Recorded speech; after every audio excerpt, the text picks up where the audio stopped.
یہ ہے مقبوضہ بلوچستان۔ آج بدھ 20 ستمبر سال 2023 ہے۔ بلوچستان ٹوڈے سے آج کے علاقائی خبروں کے ساتھ میں ہوں آپ کا میزبان الیاس بلوچ۔ ڈیرہ بگٹی سمیت بلوچستان میں فوجی آپریشن شرمناک عمل ہے۔ بلوچ مزاحمتی ساتھی گروہی مفادات سے بالاتر ہو کر سوچیں، میر عبدالنبی بنگلزئی۔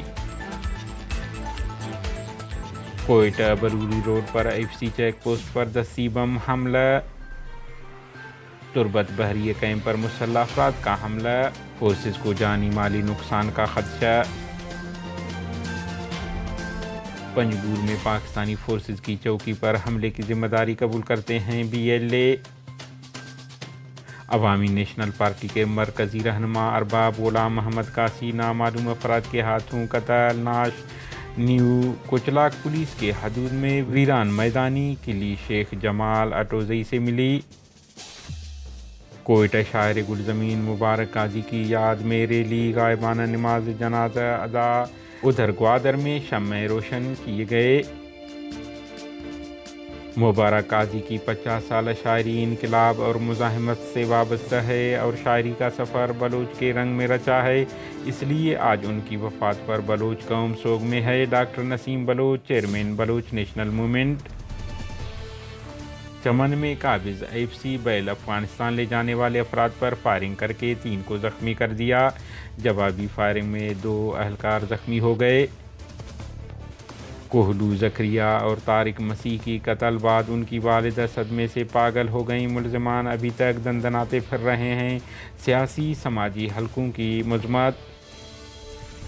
لاپتہ اعجاز کو جعلی مقابلے میں نشانہ بنانا اور نال میں بچی کے ساتھ جنسی زیادتی بعد قتل۔ بلوچستان میں حالات کی سنگینی کو واضح کرتے ہیں بلوچ یکجہتی کمیٹی۔ مکران، پنجگور، گوادر اور تربت میں آشوب چشم کی بیماری سے کئی افراد متاثر۔ وبا مزید پھیل رہا ہے عوامی حلقے۔ خضدار نال میں تیز رفتار زمیاد موٹر سائیکل سوار کو کچل کر ہلاک کر دیا۔ بلوچ قوم دوست رہنما عبدالنبی بنگلزئی نے اپنے جاری بیان میں کہا ہے کہ ڈیرہ بگٹی سمیت پورے بلوچستان میں فوج کشی اور نہتے لوگوں کی گرفتاریاں اور گھروں کو تاراج کرنا قابل مذمت اور شرمناک فعل ہے۔ جاری بیان میں بلوچ رہنما نے تمام بلوچ آزادی پسند مزاحمتی قوتوں سے اپیل کی ہے کہ فردی گروہی مفادات کو بالائے طاق رکھ کر قومی آزادی کے لیے متحد ہو کر اپنی توانائیاں بروئے کار لائیں۔ کوئٹہ بروری روڈ پر IFC چیک پوسٹ کے قریب نامعلوم افراد نے دستی بم پھینک کر فرار ہو گئے۔ ابتدائی اطلاع کے مطابق نامعلوم افراد کی جانب سے پھینکا گیا بم پھٹ نہ سکا۔ فورسز نے علاقے کو گھیرے میں لے کر تفتیش شروع کر دی ہے۔ کیچ کے مرکزی شہر تربت میں مسلح افراد نے بحریہ کی مرکزی کیمپ پر راکٹ لانچرز اور دیگر ہتھیاروں سے حملہ کر کے فورسز کو جانی مالی نقصان پہنچا کر فرار ہو گئے۔ ذرائع کے مطابق مسلح افراد نے بھاری ہتھیاروں سے بحریہ کی کیمپ پر حملہ کیا ہے۔ دونوں طرف سے کافی دیر تک فائرنگ کا سلسلہ جاری رہا۔ حملے کے بعد فورسز نے عام آبادی پر فائرنگ کی ہے، لیکن اب تک کوئی نقصانات کی اطلاع نہیں ملی ہے۔ کوئٹہ شاعر گلزمین مبارک قاضی کی یاد میں بلوچ یکجہتی کمیٹی کے زیر اہتمام جامعہ بلوچستان سے ریلی نکالی گئی، جو مختلف شاہراہوں سے ہوتا ہوا بولان میڈیکل کالج پہنچ کر شاعر گلزمین مبارک قاضی کی غائبانہ نماز جنازہ ادا کی گئی، جبکہ ادھر گوادر میں شمعیں روشن کی گئیں۔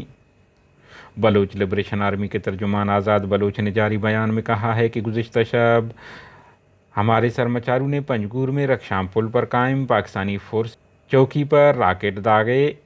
انہوں نے کہا ہے کہ حملے میں قابض فورسز کو جانی نقصان پہنچا ہے، جس کی ذمہ داری وہ قبول کرتے ہیں۔